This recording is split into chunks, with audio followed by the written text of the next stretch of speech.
بسم اللہ الرحمن الرحیم۔ ان احادیث مبارکہ کا ذکر چل رہا تھا جن میں اللہ کے پیارے محبوب علیہ الصلوۃ والسلام نے راہ الہی کے اندر خرچ انفاق فی سبیل اللہ کا درس دیا ہے۔ اس سلسلے کا یہ آخری درس ہے۔ انشاءاللہ تعالیٰ اب دوسرے موضوعات کے اوپر احادیث مبارکہ کا درس شروع ہوگا۔ حضرت رافع بن حدیج رضی اللہ تعالیٰ عنہ یہ حدیث کے راوی ہیں۔ یہ بیان کرتے ہیں میرے مصطفیٰ کریم علیہ الصلوۃ والسلام نے ارشاد فرمایا، الصدقۃ تسد 70 بابا من السوء، کہ جب بندہ مومن اللہ کی راہ میں صدقہ کر دیتا ہے، خیرات کر دیتا ہے، اس کی راہ میں خرچ کر دیتا ہے، تو یہ صدقہ جو ہے یہ 70 دروازے برائیوں کے بند کر دیتا ہے۔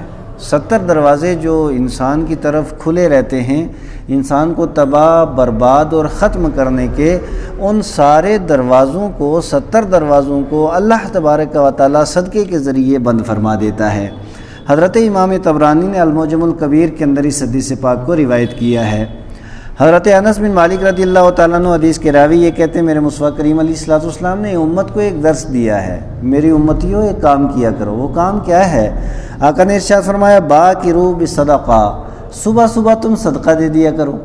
اب صبح صدقہ دینے سے کیا ہوتا ہے؟ تو آقا ارشاد فرماتے ہیں، فَإِنَّ الْبَلَاءَ لَا يَتَخَطَّى الصَّدَقَةَ، اس لیے کہ جو بلائیں ہیں، جو مصیبتیں ہیں، جو پریشانیاں ہیں اور جو زمینی آسمانی آفتیں ہیں، یہ صدقے کو کراس نہیں کر سکتی، اس سے آگے نہیں بڑھ سکتی۔ یعنی صدقہ آگے ہوگا، بلائیں پیچھے ہوں گی، اور اللہ تبارک و تعالیٰ صدقے کے ذریعے بلاؤں کو دور فرما دے گا۔ اور صبح صبح صدقہ، اور میں اس کی صراحت و وضاحت پہلے بھی کر چکا ہوں کہ صدقے کا ہرگز یہ مطلب اور یہ مقصد اور یہ معنی ہرگز نہیں ہے کہ انسان کوئی جانور ہی صدقہ کرے، بلکہ 1 روپیہ بھی صدقہ ہو سکتا ہے، روٹی کا 1 ٹکڑا بھی صدقہ ہو سکتا ہے، اور اس کے علاوہ کوئی بھی چیز راہ الہی میں خدا کی رضا کے لیے آپ کسی کو دیں گے یا کسی ادارے یا کسی مسجد میں دیں گے، یہ ساری چیزیں صدقات کے اندر داخل ہیں۔ حضرت عمرو بن عوف رضی اللہ تعالیٰ عنہ حدیث کے راوی ہیں، کہتے ہیں میرے مصطفیٰ کریم علیہ الصلوۃ والسلام نے ارشاد فرمایا، اِنَّ صَدَقَةَ الْمُسْلِمِ تَزِيدُ فِي الْعُمْرِ، کہ جب بندہ مومن اللہ کی بارگاہ میں صدقہ دیتا ہے نا، خیرات کرتا ہے، اللہ تبارک و تعالیٰ اس کی عمر زیادہ کر دیتا ہے، اس کی عمر میں اللہ تبارک و تعالیٰ اضافہ کر دیتا ہے۔ راہ الہی کے اندر خرچ کرنے کا اللہ تعالیٰ یہ صلہ اور یہ ثواب بندہ مومن کو عطا فرماتا ہے۔ پہلی بات۔ نمبر 2، وَتَمْنَعُ مَيْتَةَ السُّوءِ، اور دوسری چیز یہ ہے کہ اللہ تبارک و تعالیٰ برے خاتمے سے حفاظت فرماتا ہے۔ اس کا خاتمہ برائی پہ نہیں ہوگا یا بری طریقے سے اس کا خاتمہ نہیں ہوگا، برے خاتمے سے اللہ تبارک و تعالیٰ صدقے کے ذریعے حفاظت فرماتا ہے۔ 2 چیزیں ہو گئیں۔ اور تیسری چیز، وَيُذْهِبُ اللَّهُ بِهَا الْكِبَرَ وَالْفَخْرَ، اور اللہ تبارک و تعالیٰ صدقے کے ذریعے تکبر کو بھی دور کر دیتا ہے، فخر کو بھی دور کر دیتا ہے، ان ساری برائیوں کی جڑ کاٹ دیتا ہے اللہ تبارک و تعالیٰ صدقہ و خیرات کے ذریعے۔ اور تکبر تو اتنی بری چیز ہے کہ ایک نے کیا تھا تو جنت کے اندر سے باہر آ گیا تھا، یہ تو انسان کی نیکیوں کو کھا لینے والی چیز ہے۔ تکبر تباہی اور بربادی پیدا کرنے والی چیز ہے، اور تکبر یہ باب تفاعل سے ہے۔ یہ حضرت یہاں پہ بیٹھے ہوئے ہیں، جس کا مطلب پیش کرتا ہے، تو جو بڑا نہیں ہوتا اور بڑا بنا کر کے پیش کر دیتا ہے، پھر اللہ تعالیٰ اسے بڑا چھوٹا کر دیتا ہے۔ پھر اللہ تبارک و تعالیٰ کیوں؟ اس لیے کہ حقیقی معنوں میں اگر بڑا ہے تو صرف اللہ تبارک و تعالیٰ ہے، وہی وحدہ لا شریک اس بات کا سزاوار ہے کہ وہی اپنی بڑائی ساری مخلوق کے اوپر ظاہر فرمائے۔ ہم کیا ہیں؟ حقیقت حال ہماری کیا ہے؟ کچھ بھی نہیں ہے۔ ایک بزرگ کا مجھے واقعہ یاد آیا، حجت الاسلام حضرت امام غزالی رحمۃ اللہ تعالیٰ علیہ نے لکھا ہے، ایک شخص کسی دوسرے کے اوپر روب ڈالنے لگا، مجھے جانتے نہیں ہو، میں یہ ہوں وہ ہوں۔ کہا میں اچھے طریقے سے جانتا ہوں، تیری حقیقت بھی جانتا ہوں، پتہ ہے تیری حقیقت کیا ہے؟ تو وہی ہے 2 مرتبہ شرمگاہ سے باہر آیا ہے۔ یہ ہے انسان کی حقیقت، اور انسان اپنے آپ کو پتہ نہیں کیا سمجھتا رہتا ہے، حقیقت حال کچھ بھی نہیں ہے۔ اور صدقے کی فضیلت و اہمیت بیان کرتے ہوئے میرے مصطفیٰ کریم علیہ السلام ارشاد فرماتے ہیں، حضرت انس بن مالک حدیث کے راوی ہیں، یہ کہتے ہیں، آقا نے ارشاد فرمایا کہ لما خلق اللہ الارض، اللہ تبارک و تعالیٰ نے جب زمین کو پیدا کیا تو اب یہ زمین بہت ہی شاندار اور بہت خوبصورت اور ڈگمگانے لگی، تو اللہ تبارک و تعالیٰ نے اس کے اوپر پہاڑوں کا وزن رکھ دیا، اور پہاڑ اب کتنے، ہمالیہ پہاڑ کو آپ دیکھ لیں، یہ پیر پنجال کے پہاڑ کو دیکھ لیں، تو اس طریقے سے پہاڑ جو ہیں یہ بڑی مضبوط چیز ہیں۔ اب فرشتوں نے بڑا تعجب کیا ان پہاڑوں کی شدت اور ان کی سختی اور ان کی غلظت کی وجہ سے، اور انہوں نے عرض کیا یا ربنا، اے ہمارے رب، کہ حل خلقتا خلقا اشد من الجبال، ان پہاڑوں سے بھی سخت چیز کوئی تو نے پیدا کی ہے؟ اتنے سخت پہاڑ، پتھر اس سے زیادہ سخت چیز؟ اللہ تعالیٰ نے ارشاد فرمایا ہاں، میں نے لوہے کو اس سے زیادہ سخت پیدا کیا ہے، لوہا تو پہاڑ کو بھی ختم کر دیتا ہے۔ اب فرشتوں نے عرض کی مولا کریم لوہے سے بھی زیادہ شدید کوئی چیز ہے؟ آقا نے ارشاد فرمایا ہاں، رب قدوس نے ارشاد فرمایا ہاں، وہ آگ ہے، کیونکہ آگ لوہے کو پگھلا کے رکھ دیتی ہے۔ اب فرشتوں نے عرض کی مولا کریم اس سے شدید اور اس سے سخت چیز کوئی چیز؟ اللہ تعالیٰ نے ارشاد فرمایا ہاں، پانی ہے، وہ آگ کو بھی ٹھنڈا کر دیتا ہے۔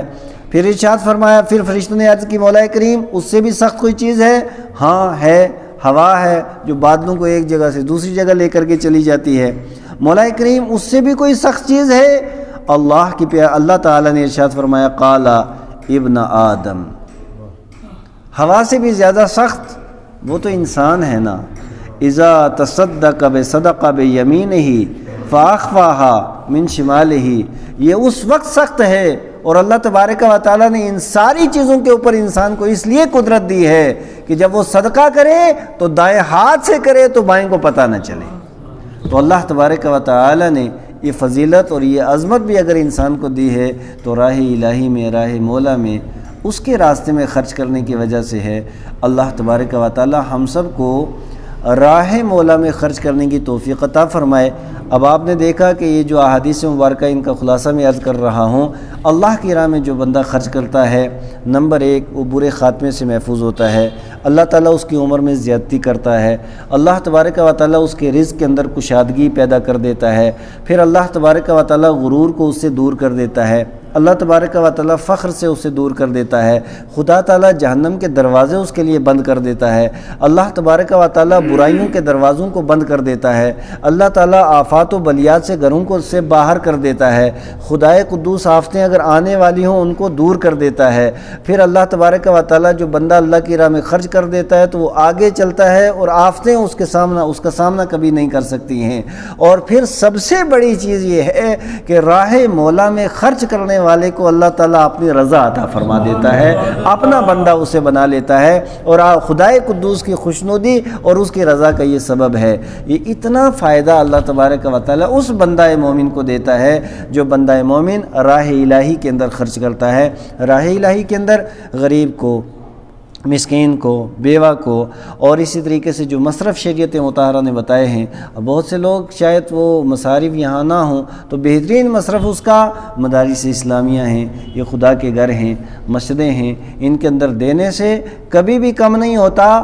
رب قدوس نے کل کے درس میں گزرا ہے کہ رب تعالیٰ نے وعدہ فرمایا ہے کہ بینک تو میرے پاس ہے، میرے بندے تو جمع کر دینا، اس کے بعد جب تجھے ضرورت ہوگی میں تجھے عطا فرماؤں گا۔ خدائے قدوس نے اپنے ذمہ کرم کے اوپر یہ سب کچھ رکھا ہے۔ اللہ تعالیٰ اس امت کو دین کی طرف رغبت رکھنے کی توفیق عطا فرما۔ صرف 1 منٹ آپ سے لوں گا۔